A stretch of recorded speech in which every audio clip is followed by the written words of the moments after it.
Hello guys, ఎలా ఉన్నారంతా? ఎలా prepare అవుతున్నారు? నేను మాత్రం చాలా స్ట్రెస్గా అయితే ఫీల్ అవుతున్నా అండ్ చదవడానికి కూడా చాలా కష్టంగా అయితే అనిపిస్తూ ఉంది. బట్ తప్పదు, ఎలాగో అలాగా ఓపిక చేసుకొని చదవాల్సిందే అని అయితే అనిపిస్తూ ఉంది. ఇది వచ్చేసరికి ఏం బుక్ అని అడగొద్దు, నిన్న చెప్పాను కదా, నిన్న దీని మీద ఒక పూర్తి వీడియో అయితే చేశాను. ఎన్సీఆర్టీ సైన్స్ బుక్ అయితే తీసుకున్నాను ఫ్లిప్కార్ట్లో నుంచి. దాని మీద పూర్తి వీడియో అయితే చేశాను. నిన్న వీడియో అయితే చూడండి ఒకసారి. డిస్క్రిప్షన్లో లింక్ ఇస్తాను అని స్క్రీన్ పైన కూడా మీకు లేబుల్ అనేది వదిలేస్తాను అనమాట. దాని కింద డిస్క్రిప్షన్లో మీకు దీని యొక్క లింక్ అయితే ఉంటుంది, అక్కడి నుంచి మీరు పర్చేస్ చేసుకోవచ్చు. ఏంటో కానీ సమస్యలన్నీ నాకే వచ్చినట్టు, నా చుట్టూని తిరుగుతున్నట్టు అనిపిస్తూ ఉంది. ఇది నాకైనా మీ అందరికీ కూడా అలాగే ఉందని తెలీదు. సో ప్రతి ఒక్కటి చాలా పెద్ద సమస్యగానే కనిపిస్తూ ఉంది. ఇప్పుడు ఏంటి అంటే నా సమస్య ఆర్ఆర్బి, ఆర్పిఎఫ్ అన్నీ, నా ప్రెగ్నెన్సీ పీరియడ్ అంతా ఒకేసారి అయితే వచ్చేసాయి అన్నమాట. ఏం చేయాలో కూడా తోచని పరిస్థితులు అయితే ఉన్నాను.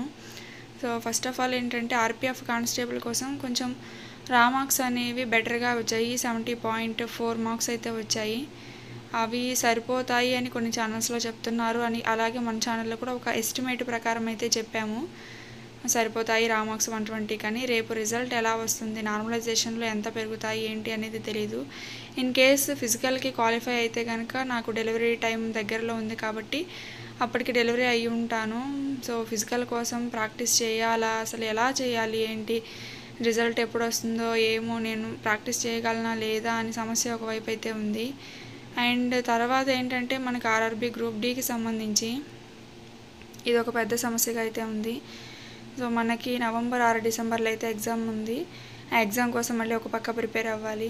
ఆ ఎగ్జామ్ కోసం ప్రిపేర్ అవ్వాలా, ఫిజికల్ కోసం ప్రిపేర్ అవ్వాలా, సో డెలివరీ కోసం ప్రిపేర్ అవ్వాలా, లేక చిన్న బాబుతోటి ఎలా, అసలు ఏంటి అనేది, 2 పిల్లలు అయితే అవుతారు ఇంకా డెలివరీ అయితే, ఆ 2తో ఎలా మెయింటైన్ చేస్తూ గ్రూప్ డి కోసం ప్రిపేర్ అవ్వాలి, ఆర్పిఎఫ్ కానిస్టేబుల్ కోసం ఫిజికల్ ఈవెంట్స్ ఎలా ప్రిపేర్ అవ్వాలి అనేది చాలా స్ట్రెస్గా అయితే ఫీల్ అవుతున్నాను.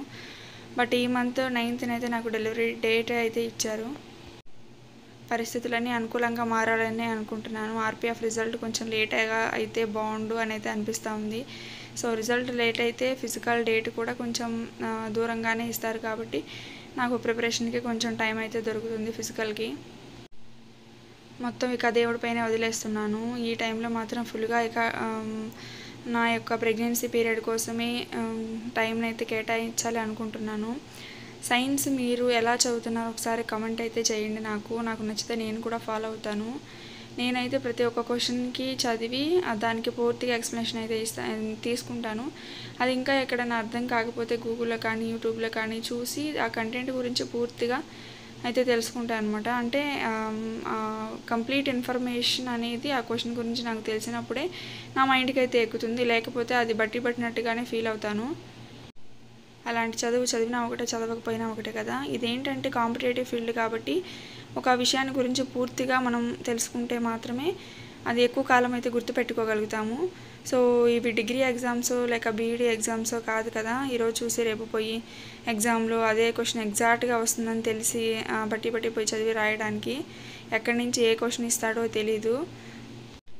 అందువల్ల సైన్స్ అనేది చాలా జాగ్రత్తగా అయితే చదవాలి. సో జీకే పరంగా అయితే కొన్ని క్వశ్చన్స్ ఇంకా బట్టి పట్టక తప్పదు అనమాట. నృత్యాలు కానీ ఇంకా డాన్స్ ఫామ్స్ అవి ఉంటాయి కదా జీకేలో, చాలా కొంచెం మనకు అసలు అయితే గుర్తుపెట్టుకోవడానికి కూడా వీలు ఉండదు. అలాంటి వాటిని మాత్రం కొంచెం బట్టి పట్టాల్సి వస్తుంది. బట్ ఈ సైన్స్ ఏంటి అంటే మనం అర్థం చేసుకుంటే మాత్రమే గుర్తుపెట్టుకోగలము. పైగా నేను సైన్స్ బ్యాక్గ్రౌండ్ స్టూడెంట్ కాబట్టి కొంచెం పర్లేదు, అర్థమవుతుంది బాగానే. ఎన్టీపీసీ గురించి నన్ను అడుగుతున్నారు కదా, ఎలా ప్రిపేర్ అవుతున్నారు, మీ ఎగ్జామ్ ఎప్పుడని కానీ, లేకపోతే ఎగ్జామ్ ఎలా రాస్తున్నారు, ఎలా ప్రిపేర్ అవుతున్నారని అడుగుతున్నారు కదా. నేనైతే ఎన్టీపీసీ కోసం అప్లై చేయలేదండి. ఎందుకు అంటే నాకు ఎగ్జాక్ట్గా డేట్ అనేది, ఎగ్జామ్ డేట్స్ అనేవి ఈ మంత్లోనే వస్తాయని తెలుసు.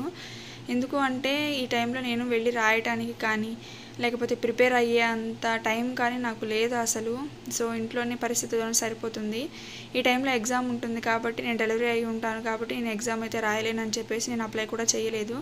పైగా ఎన్టీపీసీ ప్రాసెస్ అనేది చాలా లేట్ అవుతుంది. CBT 1, CBT 2, ఇంకా డాక్యుమెంట్ వెరిఫికేషన్, మెడికల్, చాలా ప్రాసెస్ అయితే ఉంటుంది. అందుకే లేట్ అవుతుంది అనేసి నేను ఎన్టీపీసీ కోసం కూడా అప్లై చేయలేదు. ఎందుకంటే అంత స్ట్రెస్ తీసుకోదలుచుకోలేదనమాట. అప్లై చేసిన కాంచి చదవాలి అన్న ఆరాటం ఒకటి, అండ్ చదవలేకపోతున్నాననే భయం ఒకటి, ఎగ్జామ్ డేటు ఎప్పుడు వస్తుందని భయం ఒకటి, ఎగ్జామ్ ఎలా రాస్తానో ఏంటని ఒకటి, ఎలా రాయాలో తెలియక అదొకటి. సో ఇంత స్ట్రెస్ అయితే నేను తీసుకోవాలి అనుకోలేదు. అందుకోసం ఎన్టీపీసీ నేను అప్లై చేయలేదండి, ఓన్లీ గ్రూప్ డి కోసం అప్లై చేశాను. ఇదైతే నాకు కొంచెం టైం అయితే దొరుకుతుంది అనమాట. నవంబర్ ఆర్ డిసెంబర్లో ఉంటుంది కాబట్టి కొంచెం టైం అయితే దొరుకుతుంది ప్రిపరేషన్ కోసం అనేసి నేను జస్ట్ గ్రూప్ డి కోసం అయితే అప్లై చేశాను. ఇదనమాట విషయం. సో వీడియో నచ్చిందని అనుకుంటున్నాను. వీడియో నచ్చినట్లయితే లైక్ చేసి షేర్ చేయండి. మన ఛానల్ని సబ్స్క్రైబ్ చేసుకోవడం మాత్రం అస్సలు మర్చిపోవద్దు.